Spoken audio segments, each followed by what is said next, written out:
Assalamualaikum warahmatullahi wabarakatuh. Alhamdulillahi thayyiban mubarakan fi kama yuhibbu rabbuna wa yarda. Asyhadu an la ilaha illallah wahdahu la syarikalah wa asyhadu anna Muhammadan abduhu wa rasuluhu, amma ba'd. Sahabat muslim dan muslimah rahimani wa rahimakumullah, kita akan lanjutkan kembali pembacaan kitab Al-Qawadihu fil Aqidah wa Wasailu As-Salamati Minha, perusak-perusak akidah dan cara menyelamatkan diri darinya. Di halaman 23 berkata penulis, An-Naw'u Tsani Al-Qawadihu allati dunal kufri walakin tankusul imana wa tud'ifuhu. Bagian yang kedua, perusak-perusak akidah yang masih di bawah kekafiran, akan tetapi mengurangi keimanan, menyelemahkan keimanan. Wa taj'alu sahibaha mu'arradun linnari wa ghadaballah, dan pelakunya akan berpeluang besar disiksa di dalam neraka, mendapatkan kemurkaan dari Allah Azza wa Jalla, meskipun ia belum keluar dari Islam. Contoh-contohnya diantaranya, wa amsilatu dzalika az-zina idza amana annahu haramun walam yastahillahu ya'lamu annahu haramun walam yatahallalhu bal yajni wa ya'lamu annahu asin. Perbuatan zina, selama ia masih meyakini zina itu haram, ia tidak sampai menghalalkan. Ia tahu zina itu adalah perbuatan yang dosa besar, ya. Maka apabila ia melakukannya, ia adalah seorang asin, pelaku maksiat. Hadza la yakunu kafiron. Ia tidak sampai kafir. Lakinna imanahu naqisun. Akan tetapi keimanannya jelas berkurang dengan sebab perbuatan zinanya. Wa hadhil ma'siyatu qadihat fi aqidatihi lakin dunal kufri. Ya, maksiat yang ia lakukan, ya, merusak akidahnya, ya, akan tetapi tidak sampai kufur, ya. Lakin law i'taqada anna zina halalun sara kafir. Akan tapi kalau dia mengatakan zina itu boleh, zina itu halal, maka statusnya dia berubah. Yang tadinya asin, ya, yang tadinya pelaku maksiat, ia bisa keluar dari Islam. Wa kada law qala asyirqatu halalun aw ma asbaha dzalika yakunu kafiran li'annahu istahalla ma haramallahu. Wa kadzalikal ghibatu wan namimah wa uququl walidain wa aklu riba wa asbaha dzalika kullu hadhihi minal qawadihi fil aqidati al-mud'ifati lid-dini wal iman. Ya.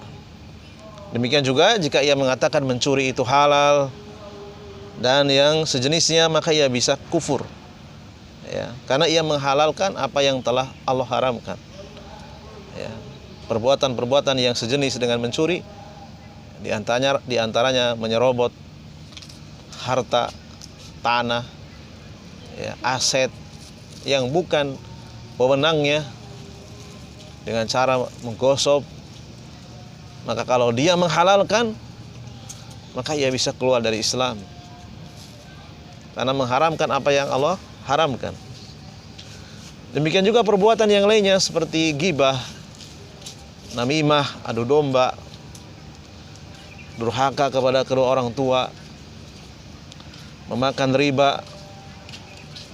Maka ini adalah termasuk contoh-contoh yang bisa merusak akidah, melemahkan agamanya, melemahkan keimanannya. Inilah yang diyakini oleh Ahlus Sunnah wal Jamaah. Wa kadza al bid'u wa hiya asyaddu minal ma'asi. Fal bid'u fid dini tad'ufu tur'ifu al imana wa la takunu riddatan ma lam yujad fiha syirkun. Demikian juga amalan-amalan bid'ah dosanya jauh lebih berat daripada maksiat. Ia akan melemahkan keimanan, akan tetapi tidak menyebabkan seseorang itu murtad selama di dalam amalan tersebut tidak ada kesyirikan. Wa min amsilati dzalika, contoh kebid'ahan yang bisa merusak akidah, bid'atul bina'i 'alal kuburi ka'an yabniya 'alal qabri masjidan aw kubbatan. Fa hadhihi bid'atun taqdahu fid dini wa tud'ifu al-imana. Ya. Maka kebid'ahan seperti mendirikan bangunan di atas kuburan, mendirikan masjid, mendirikan kubah di atas kuburan Nabi, ya, ini adalah termasuk kebid'ahan yang bisa merusak, melemahkan keimanan. Lakin idza banaha wa huwa la ya'taqidu jawazul kufri billah wa lam yaqtarin bidzalika du'a'al mayyitin wal istighosati bihim wan nadri lahum, wal istighosata bihim wan nadru lahum bal dhanna annahu bi fi'li hada yahtarimuhum wa yaqdiruhum fahadal amalu hina idin laisa kufran. Akan tetapi selama ia tidak meyakini bolehnya kufur kepada Allah, ia membangun kubah, membangun bangunan, membangun masjid, selama ia tidak menyertainya dengan berdoa kepada mayat, tidak beristighodah kepada mayat, tidak bernadar kepadanya, ia melakukannya dengan anggapan yaitu memuliakan, meninggikan derajat, menghormati, ya, orang yang telah wafat tersebut, maka ia belum sampai kufur. Ya. Bal bid'atun qadihatun fid din tud'iful imana wa tankusuhu. Ya. Akan tetapi jelas ini adalah kebid'ahan yang bisa merusak dan melemahkan keimanan. Wa wasilatun ila syirki, dan ini bisa menjadi sarana yang bisa menyeret seseorang kepada kesyirikan. Karena kesyirikan itu adalah jebakan-jebakan iblis yang dimulai dari perkara-perkara bid'ah. Kemudian setan akan membuat jebakan-jebakan berikutnya. Ketika manusia sudah terjebak kepada jebakan yang pertama, maka iblis tidak akan berhenti. Dia akan memasang perangkap-perangkap berikutnya, sehingga lama-kelamaan itu akan bisa menjadi sarana untuk menuju kesyirikan. Wa min amsilatil bid'ai bid'atul ihtifali bil maulidin nabawi haitsu yahtafilu ba'dun nasi fi sani asyara min rabiil awwali bi maulidin nabi sallallahu alaihi wasallam. Fa hadzal amalu bid'atun lam yaf'alhu nabiyyu sallallahu alaihi wasallam wala ashabuhu wala khulafa'uhu ar-rasyiduna walam yaf'alha ahlul qarni tsani wala tsalisi bal hadhihi bid'atun muhdatsatun. Demikian juga contoh yang lainnya, mengadakan pesta, mengadakan peringatan kelahiran Nabi yang biasanya dilakukan oleh masyarakat pada tanggal 12 Rabiul Awal. Ya, ini adalah amalan bid'ah yang tidak pernah dipraktikkan Nabi. Demikian juga para sahabat. Ya, demikian juga Khulafaur Rasyidun. Orang-orang yang hidup di abad kedua dan ketiga, para tabi'in dan tabi'ut tabi'in juga tidak pernah mengamalkannya. Ini adalah jelas perbuatan bid'ah, perbuatan yang diada-adakan di dalam agama, perkara yang baru, ya. Awil ikhtifalu bi maulidil badawi au Abdil Qadir Jailani Al-Jilani au ghairihima. Dan juga merayakan kelahiran Al-Badawi, Abdul Qadir Jailani dan yang lainnya juga masuk, ya, perbuatan bid'atun muhdasatun. Wa munkirun minal munkarat. Ini adalah termasuk di antara kemungkaran-kemungkaran. Allati taqdahu fil aqidah, yang bisa merusak akidah. Dan kita tidak boleh menganggap ini adalah perkara yang sepele, perkara yang ringan, ya. Di anna Allah ma anzala biha min sultan, karena Allah Subhanahu wa taala tidak pernah menurunkan dalil, ya, dibolehkannya amalan-amalan yang seperti ini. Wa qad qala Nabi sallallahu alaihi wasallam, dan yang pertama kali mengucapkan muhdasatun, ya, perkara-perkara baru di dalam agama, yang pertama kali mengucapkan bid'ah di muka bumi ini adalah baginda Rasulullah sallallahu alaihi wasallam. Kita hanya melanjutkan saja, kita hanya meneruskan saja. Tidak ada satu ulama pun yang mengatakan bid'ah, melainkan mereka melanjutkan apa yang disabdakan oleh Nabi sallallahu alaihi wasallam. Beliau bersabda, wa syarrul umuri muhdasatuha. Seburuk-buruk perkara yaitu perkara yang dibuat-buat di dalam agama, yaitu kullu bid'atin dhalalah. Setiap bid'ah adalah sesat. Hadis ini hadis yang dikeluarkan Imam Muslim dari hadis Jabir radhiyallahu anhu. Kemudian Nabi sallallahu alaihi wasallam juga bersabda, man ahdatsa fi amrina, barang siapa yang membuat ajaran baru, ibadah baru, ya, yang membuat-buat dalam urusan kami, di dalam agama kami, hadza ma laisa fihi, yang tidak ada petunjuknya, yang tidak ada dalilnya, fahuwa raddun, maka ditolak oleh Allah, tidak akan diterima, ya, meskipun dilakukan dengan ikhlas, ya. Hadis ini hadis yang dikeluarkan Al-Imam Bukhari, Imam Muslim, dan lafaz ini miliknya dari hadis Aisyah radhiyallahu anha. Kemudian Rasulullah mengulang lagi dalam hadis yang lain, beliau mengatakan, man amila amalan, barang siapa yang mengerjakan amalan, laisa alai amruna, yang tidak ada perintahnya dari kami, yang tidak ada landasannya, awaradun, maka ditolak. Hadis ini hadis yang dikeluarkan Imam Muslim, ya, dari Aisyah radhiyallahu anha. Dan masih banyak hadis yang lainnya, diantaranya iyyakum wahmudasatul umur, hati-hatilah kalian dari perkara-perkara yang baru di dalam agama. Fa inna kulla muhdasatin bid'ah, karena setiap muhdats, setiap perkara yang baru yang diada-adakan di dalam agama adalah bid'ah, ya.